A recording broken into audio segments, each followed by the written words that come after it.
place that light is afraid to touch, where the monsters beneath your bed and hiding behind your fear refuse to travel. Do you dare?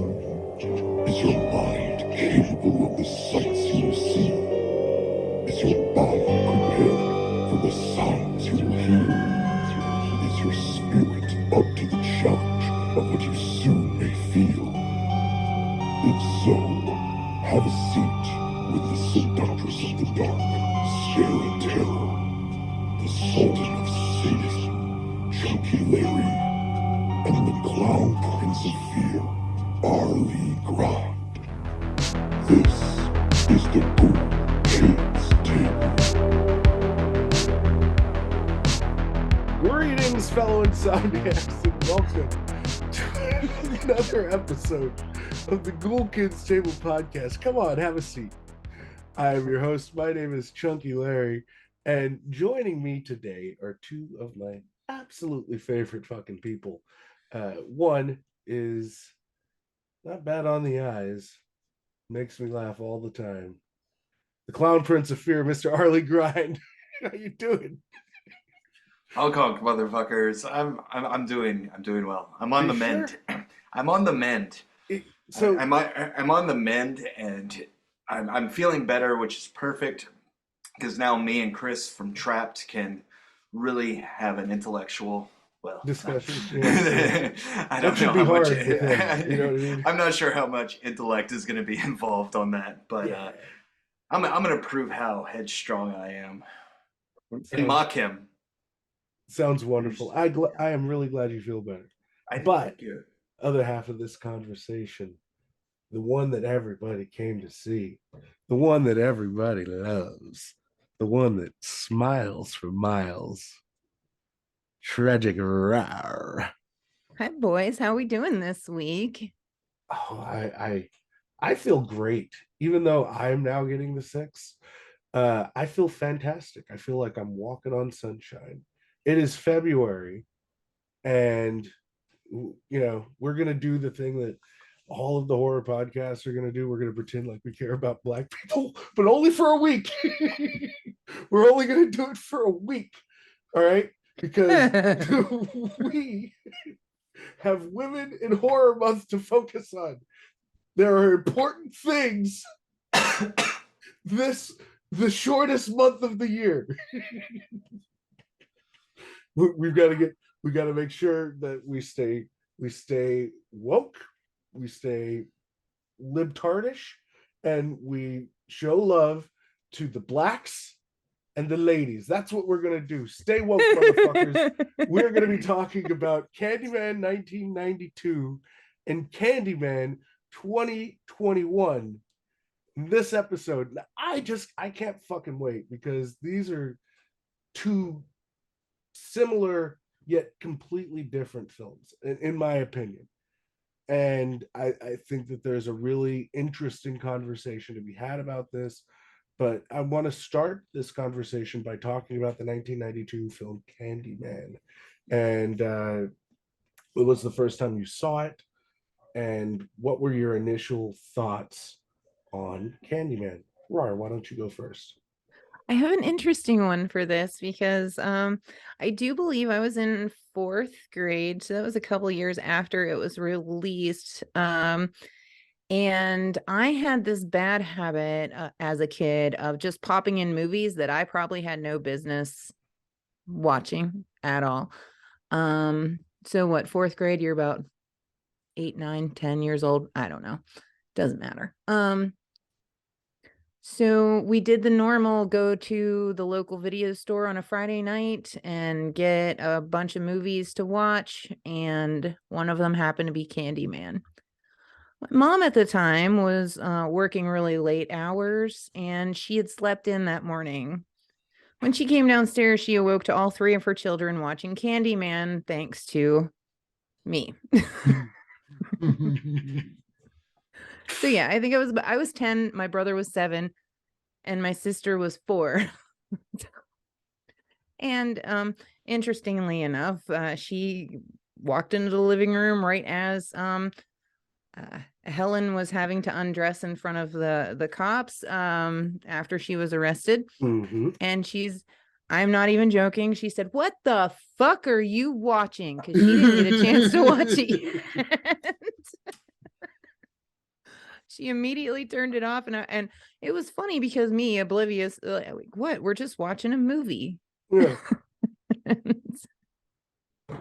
That's my story of my first watch with Candyman. So Arlie, what about you? I saw this movie in the comfort of my own home, probably 92, 93, as soon as it came out on video. I had managed to rent a copy via my parents' account because they finally got to a point where they knew I was going to watch garbage, and so like it was just easier for them not to fight me on it. And I don't know if you remember the original cover. Like it doesn't it doesn't really give you any hint of what the movie's about. It looks like a typical horror cover. Yeah. And so I popped that in, I watched it, and then rewatched it, and then rewatched it, and then rewatched it, because this character, Candyman, was extremely frightening to me, and I enjoy the thrill of being frightened. And so this was one of those movies that gave me that thrill, and it became a favorite of mine at a younger age, and I still love it to this day. So, and so for me, I was, surprised. I'm black. I know a lot of people were like, "What? You're black?" Yes. Yes. What? No. No. Yes. Get out of here. Well, Larry, to confession time, I don't see color or sex or gender or any of that. So neither do I. Yeah, you guys are just blobs to me. It's beautiful blobs. Yeah. I'm so happy that you finally admitted I was a blob. My God. So Larry's a black guy. I'm a blob. Go on, continue. Anyway, I watched BET, so I was insanely aware of Candyman before it hit the theater, and early 90s horror, especially the stuff that they did with black cinema, was very fucking groundbreaking in a lot of different ways. You get things like Death by Temptation, The People Under the Stairs, this Tales from the Hood. There's this wave of black horror that is, polarly or completely fucking different depending on who the filmmaker is. And this is like the Blacks Freddy Krueger. This is, in a dumbed down way of saying it, with superheroes, you get Black Panther. With there's always the TV character that you get to associate yourself with, representation and the understanding. Because like before this, honestly, it's like Blackula, you know what I mean? Like, and Night of the Living Dead, but or the sheriff from Blazing Saddles. No, I'm talking about like with horror cinema. I know, I just had to do that. But there's such a poor representation of African Americans within the horror genre in any kind of positives. Another one that I could think of is Kincaid from Nightmare on Elm Street 3 and 4. And the way that they're treated and portrayed in film is kind of awkward, because you either get it's the same thing with homosexuals in film, specifically horror films. You get more caricatures, archetypes. These phony versions are, kind of like the most ridiculous version of whatever that thing is. Same thing with Mexican people or Asian people, and it's interesting that that's one of the things that has changed over the last, I'd say, 20 years, is representation within the genre and not being treated like an archetype and actually being treated like a character. In this film, Candyman, the Black characters are treated like people, but they're also treated like a white person's interpretation of what inner city Black life looks like. Like the Vanessa Williams character, the way that she talks, you think that we bad? It's played up to what a white person would see a Black person performing as, instead of a Black person just being a Black person. Does that make sense? Because that like watching it then, it's, for me, it's like, oh, cool, Black horror character.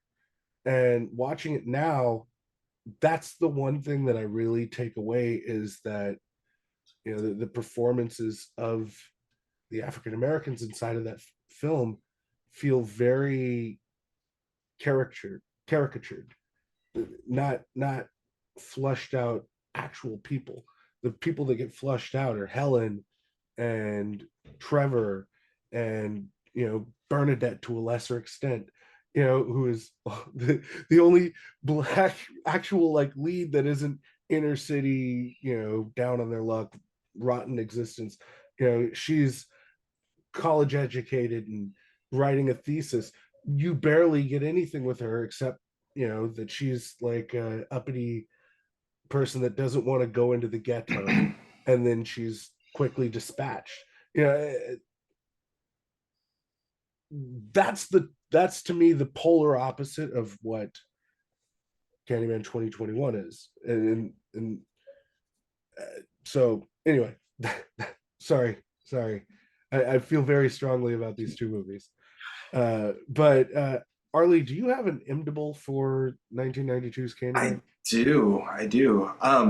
While I'm pulling that up, I did want to say that so Candyman is based on the Forbidden by Clive Barker, which it's funny because when you read that, it's not so much about race as it is about class, like within that story. And the fact that they went and they chose to sorry, my internet is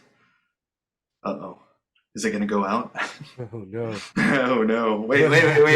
I'm not drinking, so it shouldn't go out. Anyways, so the fact that they made that kind of choice for an American film and to feature an American cinema is very interesting to me. While you get a little bit of it, it's just, for me, I think that all the characters in this are a character, a play on what someone thinks those people should be. Because even Helen is kind of a character of the woke white liberal person who tries to establish herself as someone that really, really cares. Look, I care probably more than my compatriots do, and let me show you how, because I'm not afraid to walk into Cabrini Green. And I think it's all a little tacked on in this film. Mm-hmm. So, but oh yeah, here we go. IMDb's. Helen Lyle is a student who decides to write a thesis about local legends and myths. She visits a part of town where she learns about the legend of Candyman, a one-armed man who appears when you say his name 5 times in front of the mirror. Of course, Helen doesn't believe all this stuff, but the people of the area are really afraid, and when she ignores their warnings and begins her investigation in the place that he is rumored to appear, a series of horrible murders begins. Could the legends be true? Thank you, Chris Macrozahopoulos. Wow, that's a mouthful. That's a mouthful, Chris. I'm just gonna call you Chris. You're just Chris from now on. I'm just Chris. Why would you even add that name? That's made up. That's not a real fucking name. It sounds Greek, and I can't pronounce anything Greek. It's all Greek to me. It's all Greek to me. But I don't think that's a bad. That's not bad. No. Pretty good. Pretty good. I like how we're now judging the imdables. That makes me happy. Yeah. Weirdly. Make sure to write good imdables, Yeah. or you'll get the hook. What a terrible performance. Get the hook. Get it? Swing it like you used to, man. I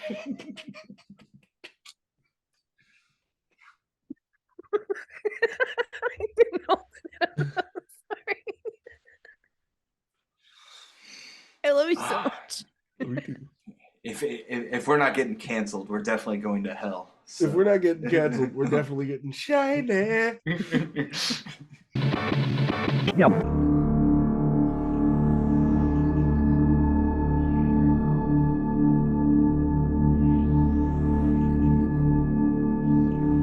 Like home, bloody home. It's absolutely rotten around here. This is the way I like it. My little ghoulies. I didn't see you there. Aunt Living and Delilah just got back from her carnage cruise. It was absolutely miserable. And I can't wait to go back. But if you're here, that means it's time for Aunt Living and Delilah's to be horror movie recommendation. And this week, oh, I got a bloodbath for you. Wait a minute. Speaking of bloodbaths, I better draw myself a nice, warm bloodbath to soak in. All this traveling has dried my skin out. Anyway, you don't want to hear about my skin issues. Back to the real bloodbath at hand. Tonight she comes. Grandpa Puss Buckets! Grandpa Puss Buckets! He never can hear me. Grandpa Puss Buckets! Roll the clip for my little ghoulies. That girl? What the hell is she doing? You can come join us if you want!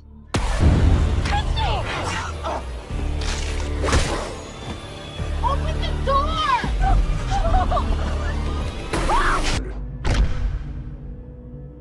That there, that's my sweet little reborn bride. I'm gonna require your help. This ain't how you said it was gonna be, Daddy. My baby's finally coming back to me. No matter what the cost. God damn you insane family of Satan worshiping. Okay, we're gonna have to move fast. We can make it out of here. Alive. Exactly as I say. Else we ain't gonna like the results.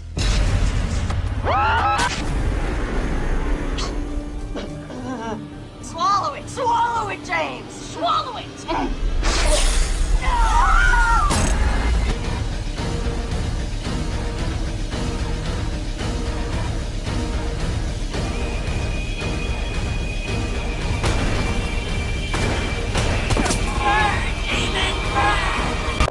Now, my little ghoulies, I hope you enjoy your bloodbath of the movie as much as I'm going to enjoy soaking in mine. And as always, Aunt Living that Delilah thinks you're the coolest. All right.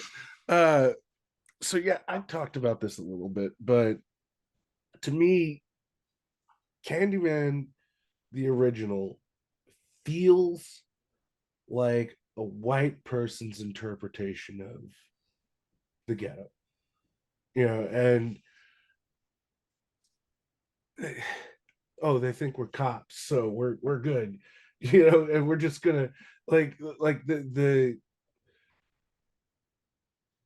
way that white people are looked at in this film also feels kind of offensive, if I'm being terribly honest. That they just look at, like, all white people look at black people, especially, you know, well-to-do white people, are going to look at black people like they're a science experiment that they're going to observe, like, you know, like they're going to some fucking far off land and observing them and taking photos of their strange and obscure cultures.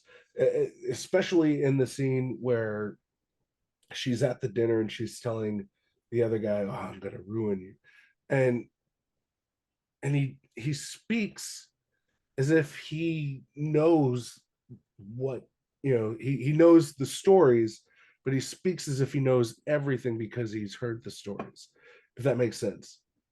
And that's kind of, I think, a good interpretation of the movie overall to me. You know, I love Tony Todd's performance in this, and Tony Todd is iconic in this character, but he's the only one that seems like a through line that's, you know, black without saying, "Hey everybody, did you know that I was black?" like I did at the beginning of this fucking conversation. You know, because nobody announces themselves as black, they just are black. And I felt like, specifically the performance of Vanessa Williams just feels, have you ever seen the movie Hollywood Shuffle? Mm-hmm. Yeah. It feels like that, if I'm being terribly honest. So I think what's interesting about this movie is it's based on a story written by a British man and directed by another British man. Mm-hmm. So it's like, what do I know about America? You know, coming out of the 80s and, you know, early 90s. It's like, this is how I view America through my across the pond lens. And when you watch it as a kid, I don't think a lot of us are really taking in these ideas. Yeah. But then when you go back as an adult and rewatch it, you can almost feel it's like, so you got a little grasp of American culture, but now you're making a parody of it. Yeah. And so it feels like a lot of the characters in this movie feel disingenuous because it's a parody of what a guy from England thinks Americans are. I think both of you brought up a really good point about the character of not only it's all the characters in this movie, but specifically with Helen. I feel like and since you announced that you're black, I'm white and I'm also lady. And just letting everybody know, just in case you didn't know. Hashtag mayonnaise. Hashtag mayonnaise. Hashtag you white. Hashtag sarasowhite. We're totally gonna get canceled. So with Helen, you brought up the character aspect of it. I didn't view Helen as, oh, look at, I'm gonna write this awesome thesis and do all of this investigative journalism into this because I'm interested. I took it, rewatching it about 1,500 times as an adult. I took it as she was capitalizing on the fact that she was a white lady writing about impoverished inner city black folk. Yeah. If that makes sense. And I also, once we get into 2021 Candyman, I got the same thing from one of the different characters, and it's something that came through very loud and clear to me. But what I love about the 2021 is that was an intentional choice, and I don't think 1992's was an intentional choice. Yeah. which speaks volumes about where we've come along in this with this particular, which I love. Yeah. So I want to talk about the violence in this movie. I thought it was fucking stellar. It's everything about this film feels classy. You know, it has a modicum of just style and class that I don't see in a lot of its peers. The films that came out in this particular time were not as dignified as this fucking film. Everything about it, the way that Tony Todd's performance throughout the film, he has this very Shakespearean theater quality to it. In the way that he stands, the way that he speaks, everything about this film is class and dignified, and it's contrasted, by the ugliness of inner city culture. But there's this dignity that exists within that inner city as well, and that to me is interesting, because when Anthony, the baby's name is Anthony, right? Yeah. When Anthony is taken and Vanessa Williams' character starts tearing her braids out, that's her basically, casting out that wanting for acceptance. And I thought that was a fucking fantastic moment, because that is very much a thing, is the way that people carry themselves is, they want their hair to be long or blonde, or they want to have that acceptance. And immediately, when the white woman, white people having fun, global domination over everyone. White people smell so bright. Your skin looks really good. the fuck were we talking about? Just remember white lady being your last thing that you said, and then we got cut off. You're talking about that desire to adhere be accepted. European beauty standards. So Eurocentric, I guess you could say. So when the white woman steals her baby, she casts out all of that desire. And to me, that's an observation that I made, that, that was like the final straw. She wanted to be accepted. She's like, fuck this. I want no part of what you guys are, because you guys are, awful. And I don't know if I was the only person that took that away, but that was my takeaway, is that she no longer wanted to pass. She was furious and she didn't want to pass. It could be just anger, but when you see her again, it's not like she went and got her hair fixed. She's, she doesn't have any of the extensions or anything in her hair anymore. She's just, I honestly took hers as a mother's rage, that her child was missing. And going back to the violence of this film, watching this for the first time, I don't care who you are, the violence in this movie really gets you, between a blood-soaked crib and a decapitated Rottweiler. It is jarring at first when you first see this. This is not 90s cheesy at all. This is tippy top as far as, in my opinion, to what you said. It's classy violence. It looks very pretty. The red is really strong.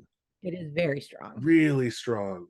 And it's I don't know if that's you, Ryan, or Arlie, you're the color guy, so so I think it's used symbolically, but not overtly. Like, they want you to see it. You need to see it, and you need to know that what this blood represents. So what was the color palette, would you say, for this to enhance the red the way that they did?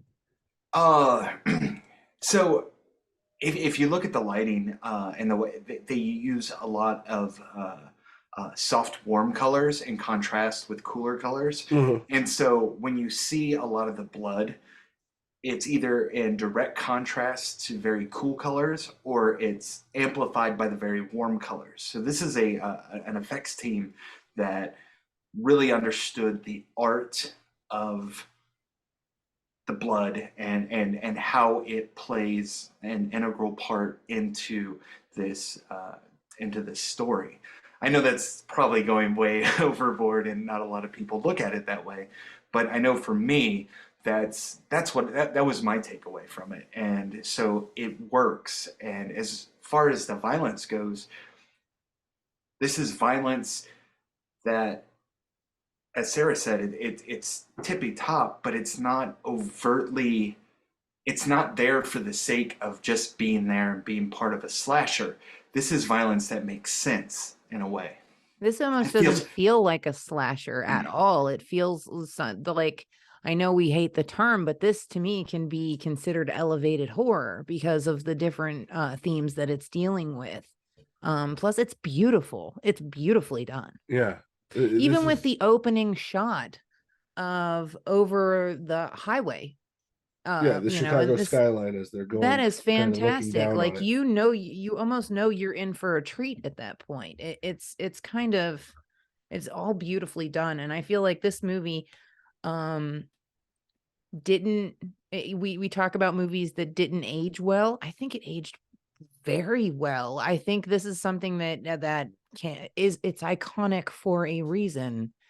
And unfortunately, between 30 years ago, we still do have very tense race relations in our country, and people are still relating to this, which is the sad part. Very sad part.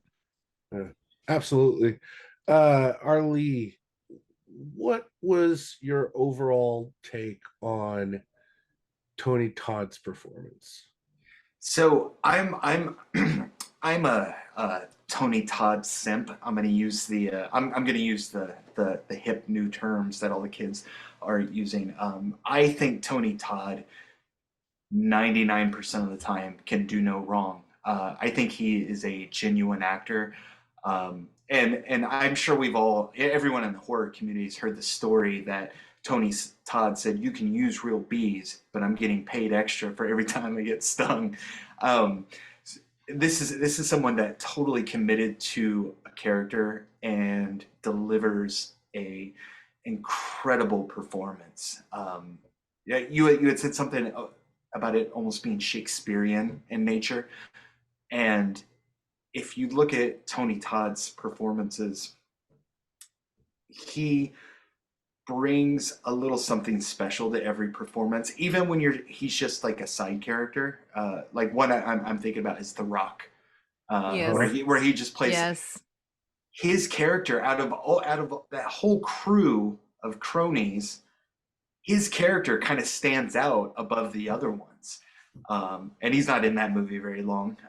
He's got some great lines in that movie, but this is an actor that says, "I'm here to act. This is my job," and he takes it seriously every single time. And I absolutely love that about him. And this performance is wonderful. And I think that's why I like some of the sequels too, is because Tony Todd knows that the material may not be all that great, but he takes it seriously and he comes to do a job. And so hats off. Tony Hashtag Todd. no nippleless cage in The Rock. Upsetty. Yeah, do we see him shirtless? Are there nipples? Are there nipples in The Rock? Wasn't he banging his girlfriend at the beginning of that movie? Like, I swear he was shirtless for that, but I don't know. Probably wore a shirt for that. So, yeah. All right, guys, hold on. Sorry, Nicholas Cage came into the building for half of a minute. As he should have. Clink, clink, clink, clink, clink. Oh, you dirty dog. I need to be walked. Sarah, what about Tony Todd's voice? You knew it. You knew asking that question. You didn't. His voice is just velvet. It's. I could listen to that man talk for hours, and his performances in anything. It doesn't matter what it is. Like, there is a certain extra that is brought to the table, but his voice is, to me, is one of his best features. Like when, specifically in Candyman, when you see him for the first time with Helen, and all you see is kind of like the silhouette of him, that voice echoing through the garage is just kind of one of those, I mean, like, anybody who is like turned on, like in an audio sense, like voice activated, if you will. Hashtag voice activated. It's just, he's marvelous. Like there's, I think, Arlie said it the best with all of his performances, even the smaller ones. He always brings something. I think one of my favorite smaller ones that he did was in The Crow. Yeah. And again, you know, like, it's not a big part, but he's always bringing something, and it's a treat to see. I'm gonna say a little side note to Candyman. This one really always freaked me out, for multiple reasons, but I'm also allergic to bees. So when you show me the bees in his mouth, like, that actually terrifies me, because if I get stung, I'm dead. Does anybody know what the name is for fear of bees? Because there's got to be a name for that. You know, for spiders, it's arachnophobia. But what is it for bees? Or something. I got you. Yeah, Arlie is on the case. I already knew it. Melissophobia or apophobia. I'm scared of chicks named Melissa.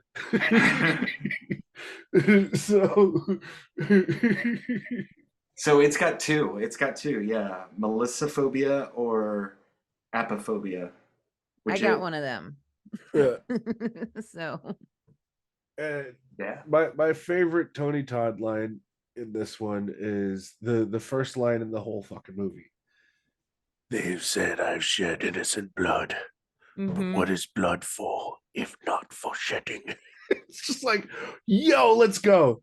We're going off to the races. Like, that sets a tone throughout the entire film that this is the boogeyman. You know what I mean? Like, and it's about legend and lore, and his power is being on the tips of people's tongues and being the thing that's whispered amongst people, and that is what the strength of Candyman is, and it transitions from him to Helen, which is also very interesting.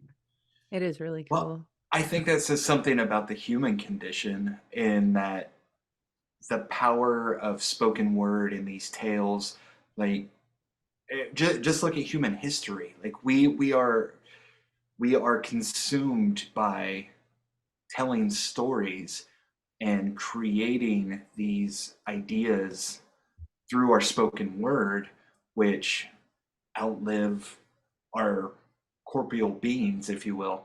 An urban legend started in the 50s can last longer than the people that created that.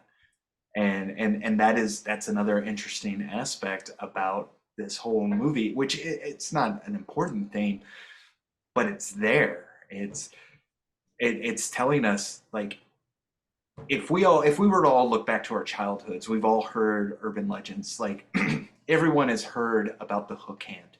Yeah. You know, the couple goes on the date and the guy has a hook for a hand. Like, that's been around for 70 years. Is that a hook in your pocket, or are you just happy to see me? Hashtag hookdick. Hashtag no thank you. Oh, God. Oh, boy. But kind of jumping off of you, Arlie, about the urban legends. This is basically a retelling of Bloody Mary. Yeah. This is a retelling of Bloody Mary with a lot more, like, complex themes added to it. And throughout human history, we've been telling stories, and urban legends just catch us. That we just love them. I know we all have some sort of urban legend from our hometown. Something. There's always something that all of us will catch on to. I actually have a very specific one from where I grew up, and it's called the White Woman of Pond Bank. And it's a terrifying urban legend. It really is. And it's I would say it was more folklore than anything, but everyone in my area, everyone knows this story. And this is before, all the youngins watching. This is before social media. This is before we all talked. We all collectively would tell stories, and they got passed throughout every community across the country. Like that is one of the coolest things about these stories, is that they can travel. Kind of like the Bible. Yeah. Talking Best snakes. fictional book I've ever read. Talking snakes, but if you think about it, they're legends and stories that are meant to draw in an audience and convince them that invisible sky daddies will grant your wishes if you pray. And at one point in the film, he tells Helen, you're going to be immortal, and she's saying how she's scared, and even that could be traced back to the story of Jesus and that moment that he has before he does ultimately what he's needed to do to sacrifice. She martyrs herself, basically. And martyrs it's the same thing as legend and folklore, is that these people, through their sacrifice, become legends themselves. And that is also very interesting in the overall grand scheme of this story, because you had said that it's not important to the story. I think it's absolutely important to the story. The idea of urban legends and folklore, I think it's one of, almost even more so than the African American element to it. I think that this idea of history and legend, and things being conflated and things being different, based on the telling, like the telephone game. And that's, you actually see that in the 2021 version of what happens with Helen's story. Exactly. And that's I thought that was a brilliant touch, actually. Yeah. So that was actually what I was going to say. So sorry. No, you're perfect. I'm glad that we're of like minds, because that is, to me, one of the most important parts of this story. Is that things are made in the image of whoever's telling the story. When the maid is telling the story about Ruby, it's different than when the philosopher is telling the story, than when the girl is telling the story in the beginning of the movie about Ted Raimi fucking watching his girl or seeing blood come out of the ceiling. Like it's different based on the person telling the story. And I just think that it's done so subtly that it's not picked up. But each person's interpretation of the story is very different. The kid, when he tells the story about the little boy getting his fucking willy chopped off, that's told from the perspective of a child. And I just, I don't know, that just my observation. You mind if we touch real quick on what motivates Candyman to go after his victims? Because there's multiple things going on here. Through the lore of Candyman, who was he going after? Who was he targeting? Who came after him? It was the people that actually said his name, right?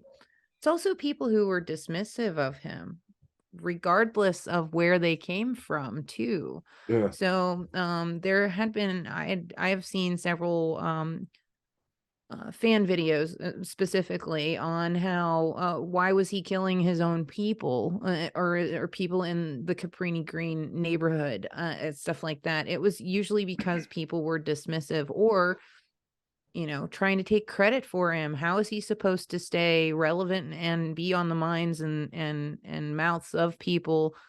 And he's very much powered by the power of belief. If people were just constantly dismissing. So that's one of the things that I loved about the original Candyman is you see Helen's descent into, she was dismissive right off the bat. I thought these are just my takeaways from it, that she was just going to use this story basically to get ahead. That's exactly how I viewed it. She was dismissive. And while she was being dismissive, that's when her descent into madness started to happen, I guess you could say. And one of my favorite Tony Todd lines of this movie is "Be my victim."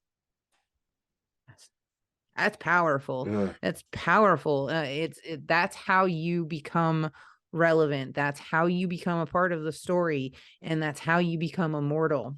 Is you have to martyr yourself. And Helen's character, I think, what did Candyman do? He framed her for every single one of those murders, and I think it was because she was so dismissive. So the thing about the Candyman that's so interesting is that there's a rule. Talk about him. Mm-hmm. Spread the lore, but there's a rule. Don't break that rule. You have to say his name 5 times.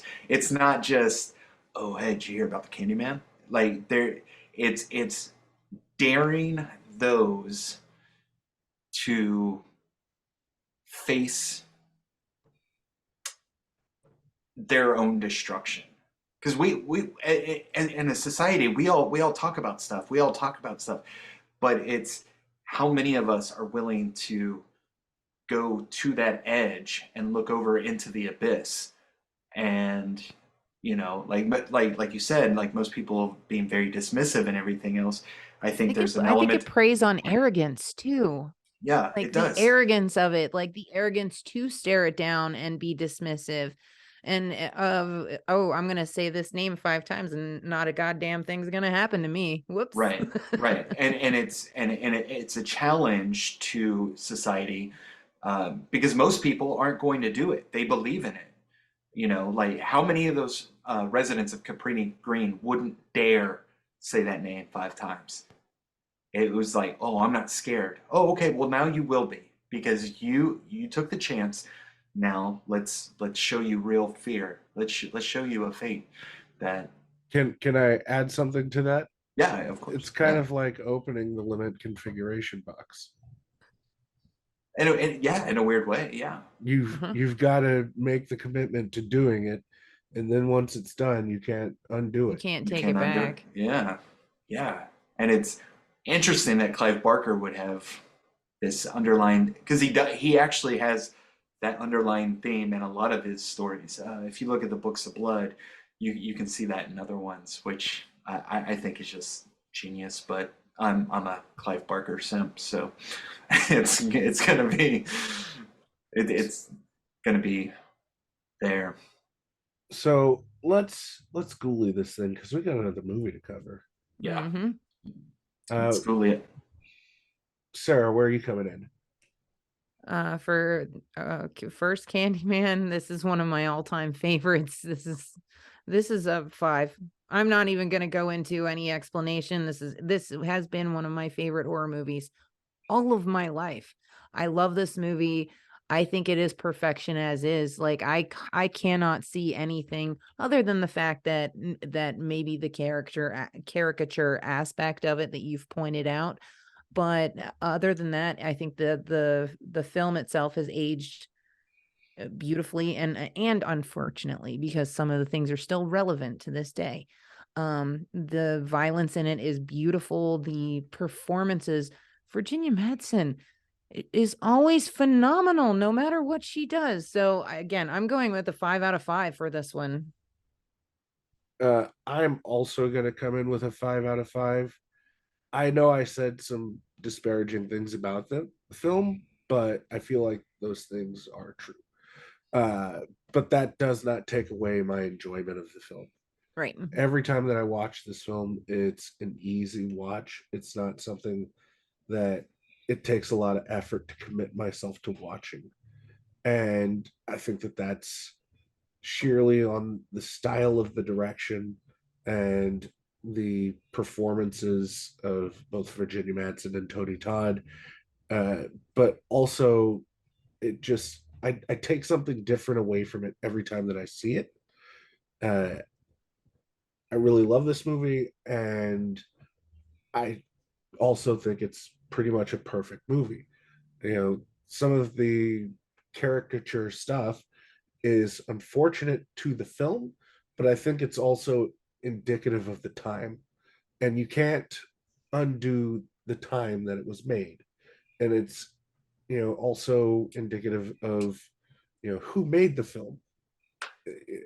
If I were to make a film about Japanese people, it would be through my interpretation of what it is to be Japanese. There's just no way around it. You can have people consult you, but ultimately it's going to be through the prism of your understanding of that culture. And I think that that's such a minor quibble that I can't rate it lower than a 5. Arlie, what about you? Well, I didn't watch the film. No,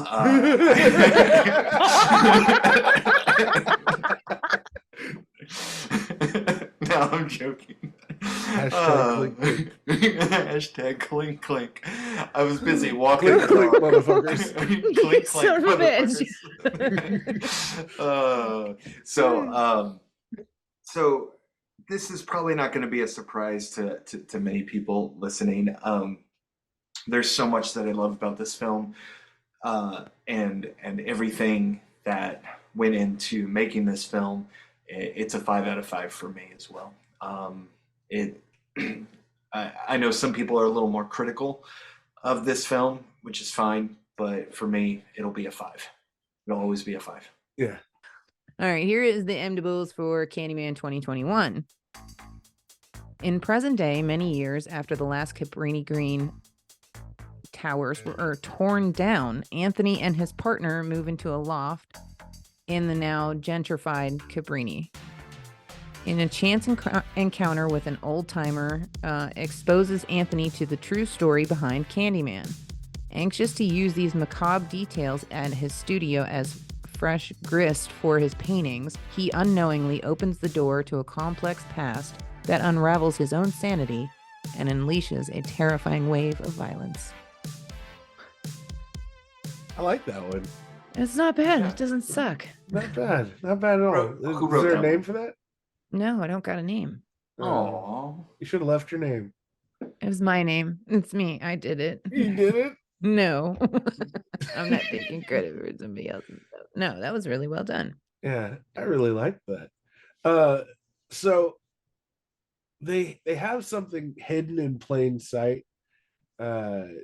His name is a dead giveaway to who he is, because they say his name. You see what I did there? In the first film. But for me, and it's weird to even say this, and this is going to be a spoiler onto what my ghoulies are for this episode, but this to me is better than the original. This is a better film in every way, shape, and form, and I'm amazed that it's better. But from every point that they make this film, it feels like it feels more honest, and it touches on the evolution of racial violence. With Daniel Robitaille's lynching. With the other Candyman, because there are other Candymen. It's police violence, which is a very, very real threat for African Americans in America. Is every time you get pulled over, you're at risk of running into the wrong police officer and being considered a threat when you're doing nothing wrong. When you hold up your wallet, getting shot. It's a very real and horrifying part of existing as a Black person in America.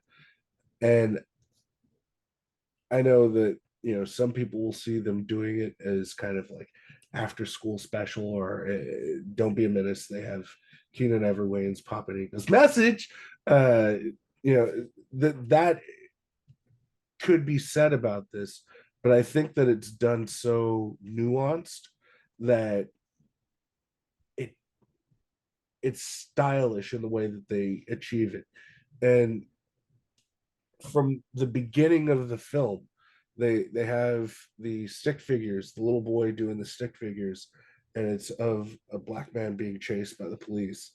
And like anybody that has seen a little kid say something that that their parents have said to them, and it's something awful, and it's just like, oh dear God,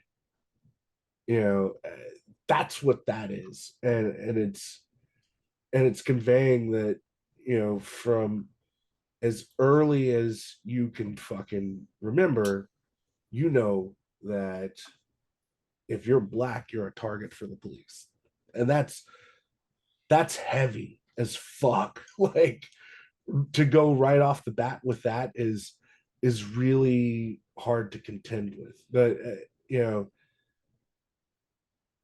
it again takes it head on. It's pretty headstrong that way.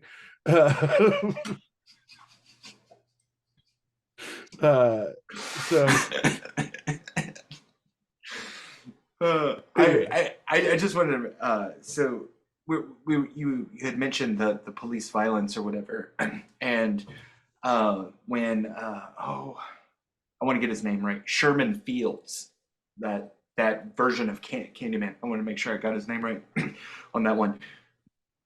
He was taken out in the 70s. Mm-hmm. In the 70s. So we're talking about decades long difference between when Sherman is taken out versus like where we are today, in modern times, which to me, that's a powerful statement all on its own about this stuff. Like this isn't anything that's gotten any better. Yeah. It's like, oh, this happened in the 70s. It's 2021. You see what I'm saying? Like, yeah. That's insane. And I know a lot of people had a problem with that, portraying that thin blue line in such a negative light. And it's like, open up your fucking eyes, bitch. Like, this is real life. This is life. I mean, some of us don't experience it, but there are a lot of us that do. And tying the Candyman lore to the Say His Name stuff, it was, to me, that was like just brilliant. Just personal opinion, I thought that because Candyman is, again, the victim of a lynching, and you could say what you want, George Floyd was fucking lynched on camera. It's like there are several of these situations that people say their name and they create this infamy from being essentially martyred, and they become a t-shirt or a slogan or something like that, and they become part of the American history and folklore, and they live on in that weird fucked up way. And that is so like parallel to what the Candyman story already was, but for them to put that real face on it, just it says a lot to me.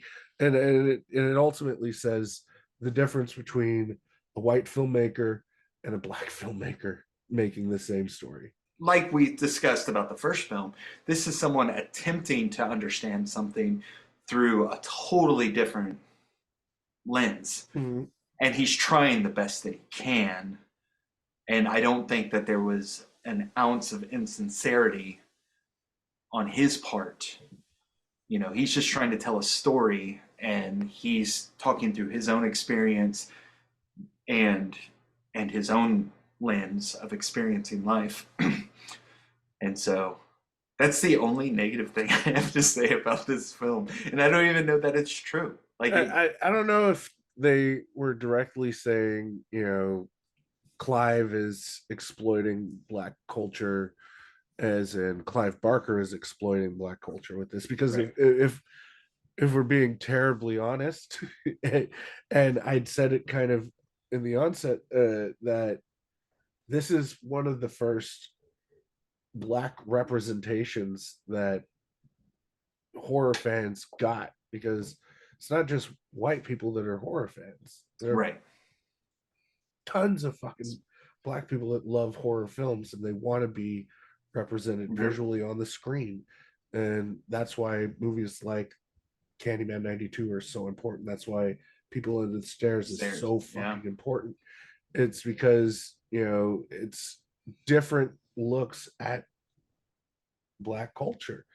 And so I don't think that it was like a middle finger to Clive Barker, but it could also be construed as a middle finger to Clive Barker. Yeah. I was just wondering what other people thought about that. I loved that line. We get it. You love Joy Division.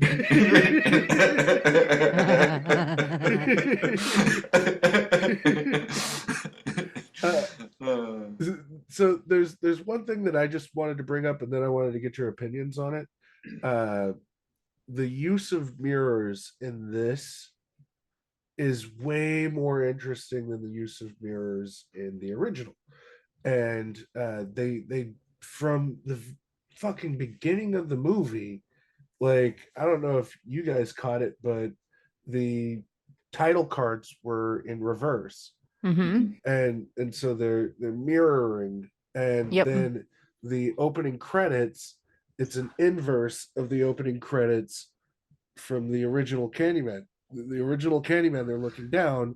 In this Candyman, they're looking up. Yeah. And I just, like, that just right there is just kind of like a visual way of saying, you know, this will be kind of a mirrorverse version of what you're expecting. And it's still the same thing. It's just from a different angle.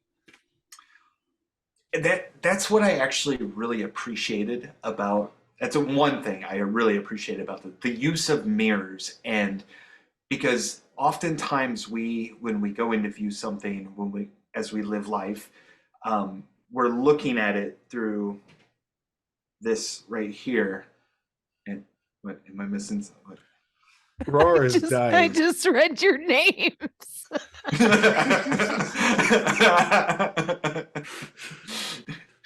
Yep. Sorry, I figured I that was really trying to like. I figured that what was happening. I'm like, do I get a boogie? Like, what's going on? I'm sorry, hookdick got me. I was trying so hard not to be interrupting because I was like, holy shit, I can't not.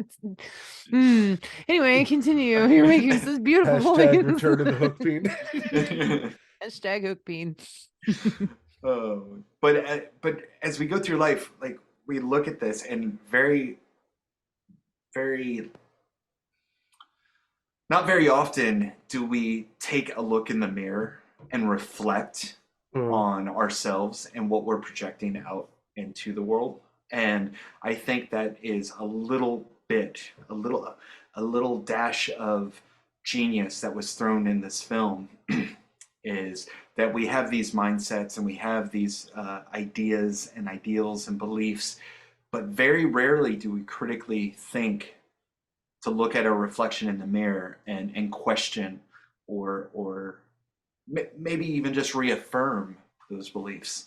and everything else. And for me, and maybe I'm looking way too deep into it, but I loved it. And to your point, this one is basically taking Candyman 92, holding it in front of a mirror and saying, look, and let's look at this from a very intimate perspective. So, but like I said, I could be completely wrong and just read way too much into that. No, I think that was a hell of a thought. Sarah, your thoughts on mirrors in this film?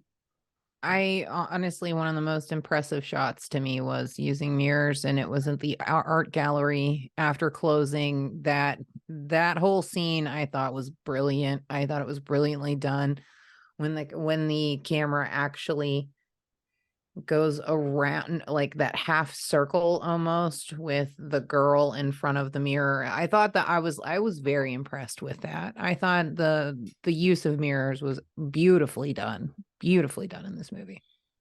I also really liked when the teenage girls were getting killed in the bathroom, and I liked how she saw with the compact. Yeah, the teenage girl bathroom scene. I think that one I could have actually stood up and cheered for that one, because that was really well done. Teenage girls are dicks. So I don't know you little girls, but I'm pretty sure you deserved what you got. I forgot my vape. But also the reflections with the character Anthony are very interesting, because he sees, the bees, and he has that sting that he gets on his hand, and it's like it's infecting him and it's spreading into him, and the more that it spreads, the more that he sees these things, and he's it's like kind of a visual interpretation of insanity, where in the original it's much more nuanced, and it's not, it's happening organically, and in this they're showing you it evolve and spreading up to him, and by the end of the film he's got pox in the sides of his face. Yeah. No, really, anyone with tryptophobia would really absolutely be disgusted by that, because that was.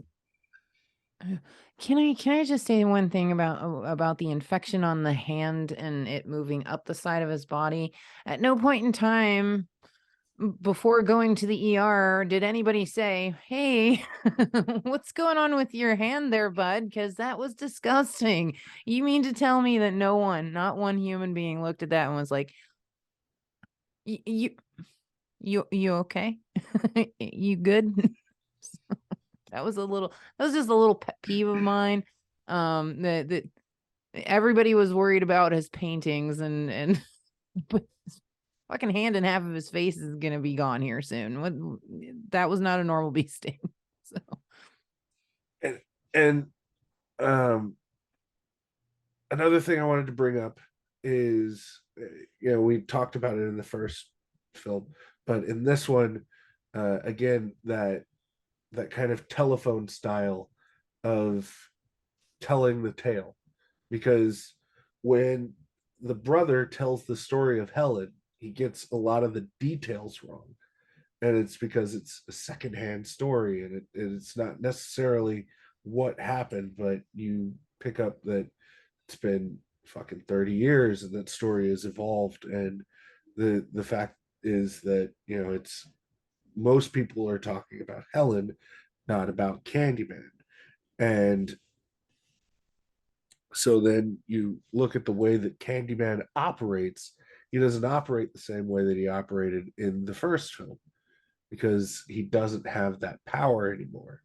Now he's trapped in that mirror verse, which is also very interesting, because he manifests at the end of the film, but up until the point of the end of the film, he's just in the mirrors, he's just in the reflection.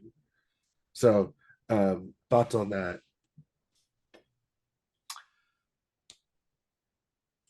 Either one of you.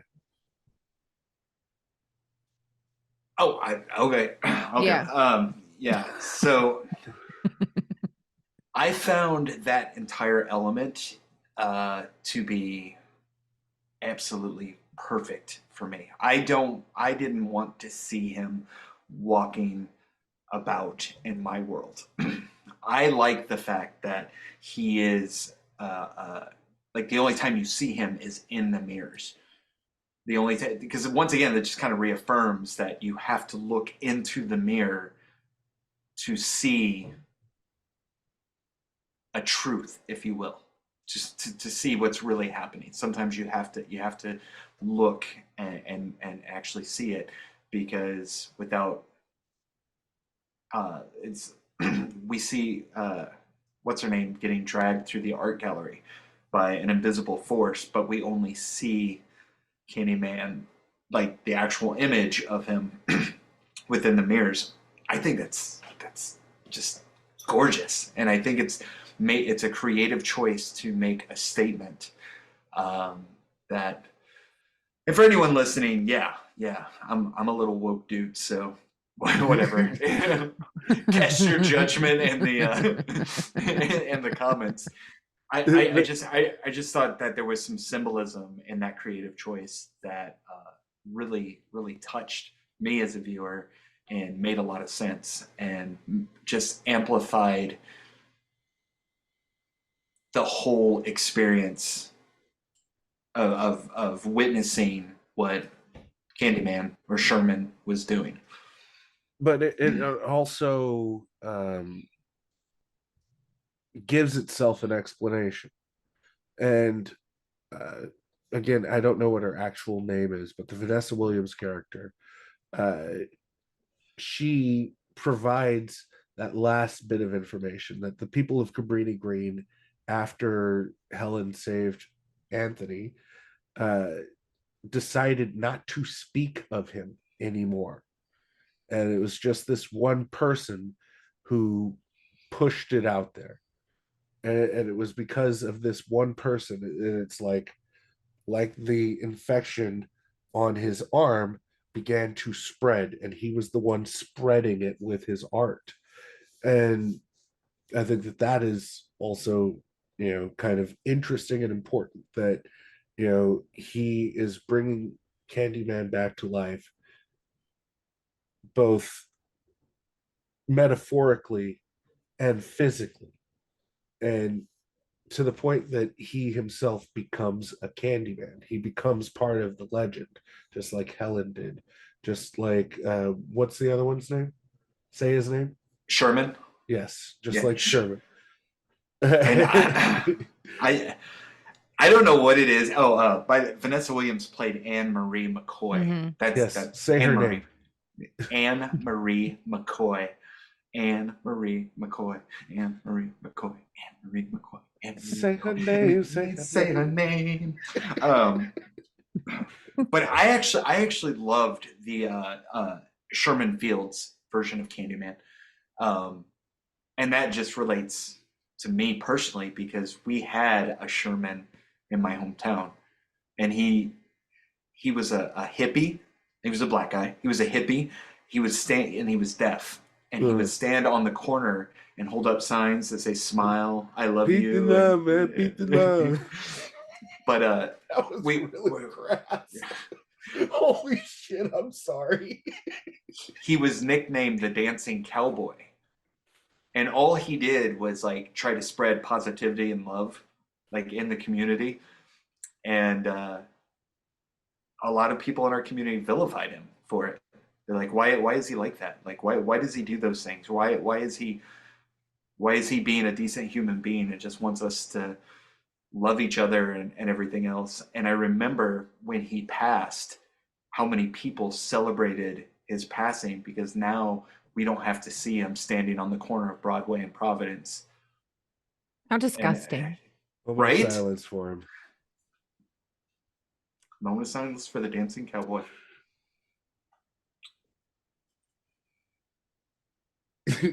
nobody. Moment of silence for the deaf guy. Nobody. Dude, I'm still trying to hold it together from the last one. Okay.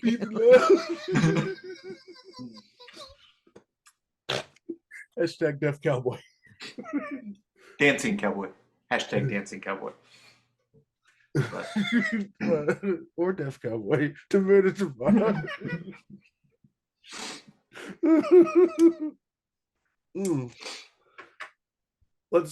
I think we've talked about the violence, but I want to talk about it just a little bit more. I fucking loved, because they did the mirror stuff, that fucking gore would just happen, which reminded me of Nightmare on Elm Street. You know, I'm fucking here for all fucking day. And I think that they nailed it on all of the gore in this, and it happens, and sawing his hand off was fucking wild looking. And so the special makeup effects team that made him ultimately what he became, top notch. The scene in the bathroom, I just fucking loved. I thought it was excellently done. And again, it's, you know, you only get these pieces, so it's the camera's constantly moving to just give you glimpses, and the fact that it's just giving you the glimpses just does so much more for it. And it feels like it's all kind of done single shot, which it's not, but it's just done so well. Nia DaCosta, the director of Candyman, is going to be doing the Marvels, I think it's what it's called, but it's Captain Marvel and Miss Marvel. That's going to be fucking sick, because she's got a really interesting visual style in the way that she makes film.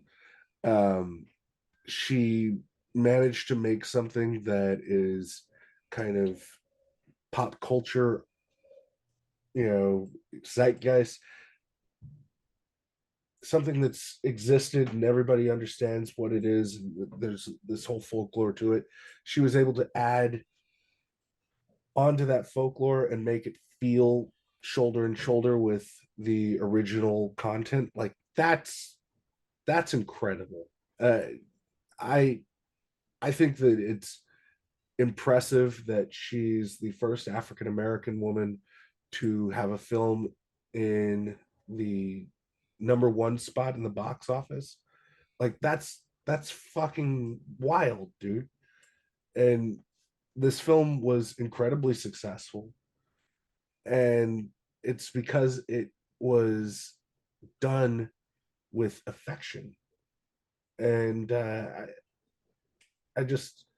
feel like we could continue to kind of kiss this movie's ass, but I want to go ghoulies so we can kind of get out of here. But so I'm gonna come in with my ghoulies, and then I'm gonna toss it off to you guys. I'm coming in with 5 fucking ghoulies on this. I really fucking loved this. I thought that the acting was tippy tops. The girlfriend character, what is her name? Say her name. Hold please. Bree. Bree is surrounded by trauma. Her father was a tormented artist who ultimately died. She sees him die. She's the one that finds these bodies, and she's constantly having to deal with this trauma and push forward. And I think that, you know, she's a solid candidate for a final girl list, if I'm being terribly honest. And it's not done in a, well, she's just so wholesome, and you know, it's very unconventional from the way that final girls are treated, but she's absolutely a final girl, and she has this fortitude and strength that she just naturally has. And I think that works for this movie in a big way, and it's completely understated, but it's there. So yeah, 5. 5 out of 5 for me. Arlie. Again, I await the comments in the comment section. I'll address each and every one because I'll probably be accused of being woke and whatever else those types of people say. But I'm going to give this a 5 out of 5 as well. And to your point about a reboot standing shoulder to shoulder with its source material, yeah, everything about this film feels organic to the original, and oftentimes in reboots we don't have that. We have a new style, a new aspect.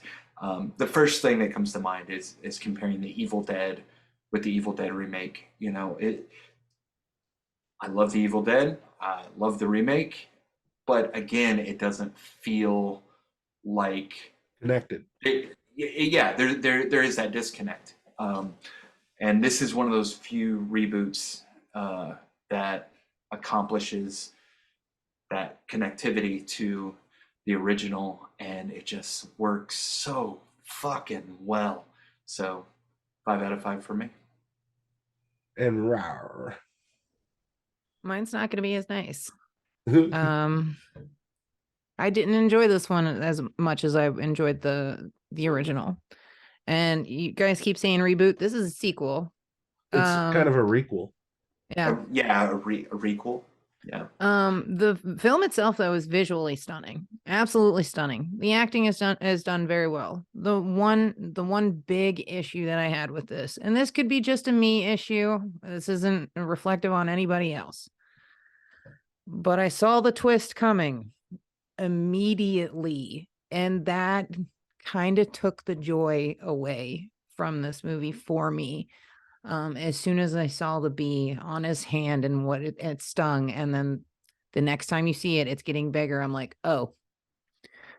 And that actually took a lot out of it for me, unfortunately, because that was the big twist. And I wish I could take it back and not see it coming.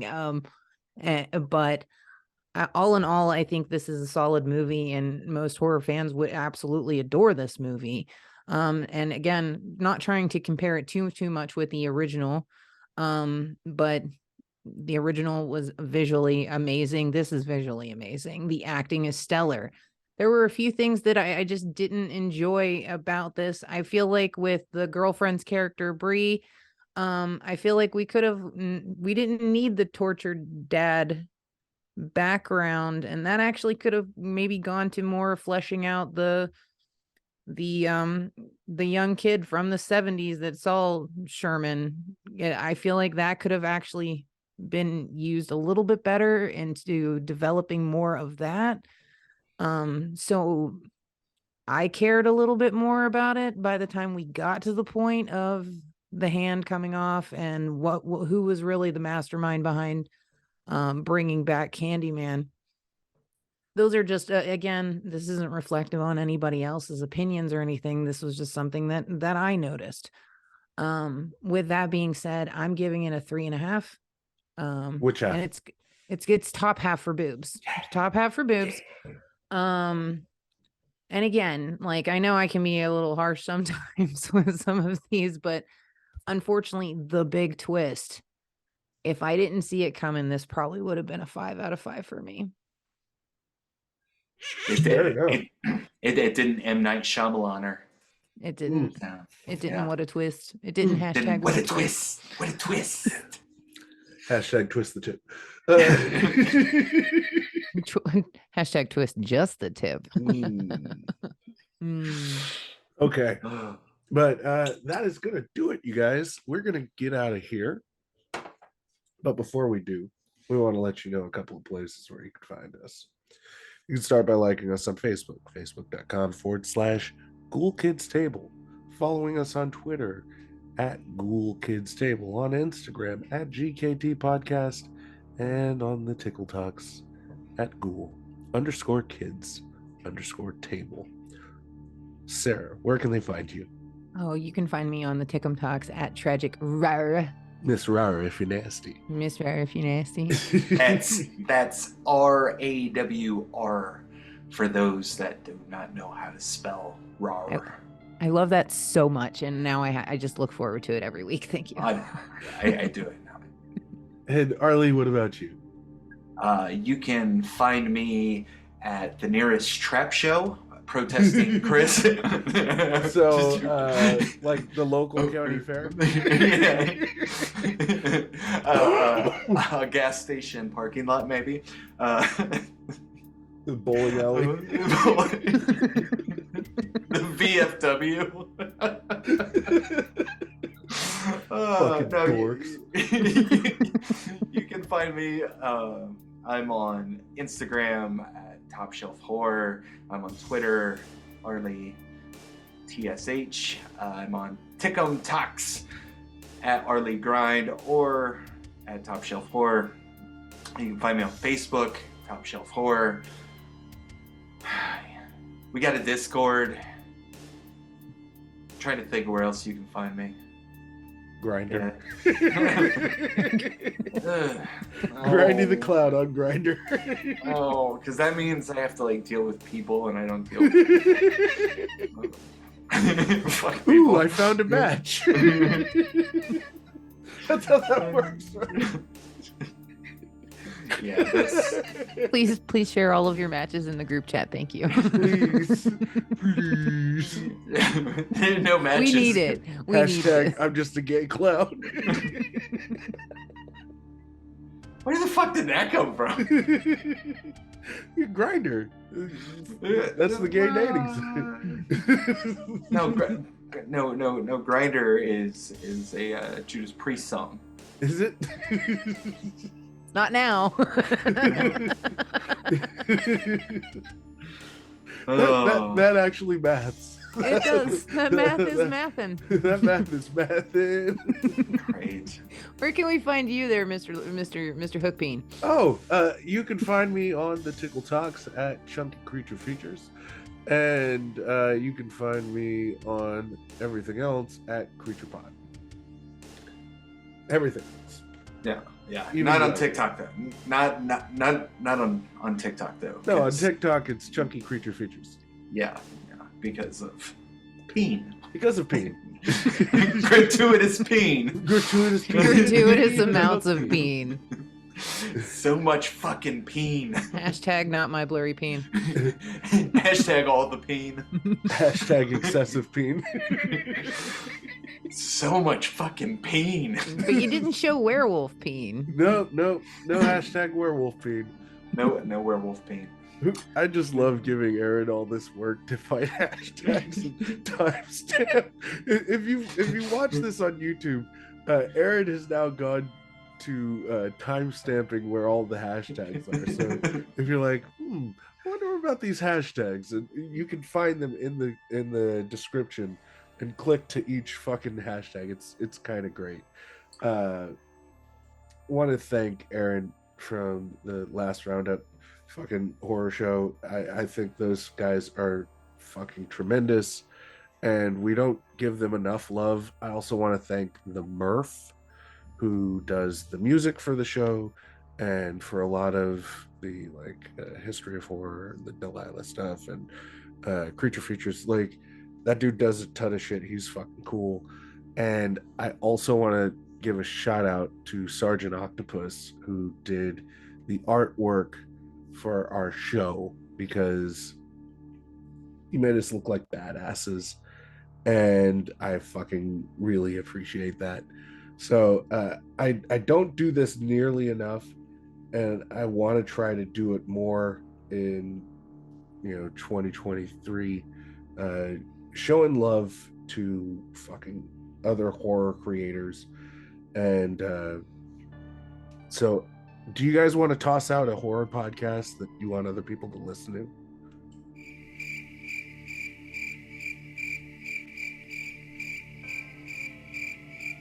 Either one of you? Shit. So I want to toss out You Run podcast. Even though even though his obsession with Stu is like it's weird, right? It makes me like wince a little bit. It's like, dude, you heard his latest shit, right? That if Stu isn't in fucking the new Scream movie, he's gonna roll around in fucking mousetraps. I know. I'm so ready for it. But seriously, for those of you listening, check out You Run Podcast. They do a fantastic job. My very first episode I listened to, which is still my favorite episode, is Jaws Revenge episode. It's so good. The two of them are fucking great, dude. They are. I love their interaction a lot. I was actually able to go onto their show. Fucking fun guys. Like a couple of mushrooms. Can I throw out one more? Yeah, go ahead.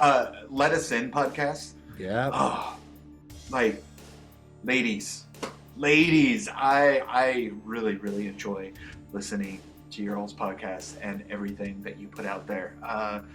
Holy shit. Like, talk about, part of the reason I like listening to these podcasts is it's a totally different perspective on films that I either hate or dislike. I don't like hate. That I dislike or that I really love. And I love hearing what other people have to say about it. So, to the gentlemen across the pond, well done. To the ladies here. So, yeah, You Run Podcast and Let Us In podcast. And Rara. I have one. This is a very new podcast, and this is the Why Horror podcast featuring, oh my God, we all have a mutual, Bella Lugosly, on the TikToks, who we all absolutely adore. And they have just started recently releasing episodes, and the dynamic between the two of them is fantastic. I absolutely love listening to them. I can't wait to actually hear more from them. I'm not gonna recommend a podcast, though I'm wearing a Sloppy Horror t-shirt, so you can check them out, or the Guts Boys. But I want to just kind of turn your attention to Dark Moon Design.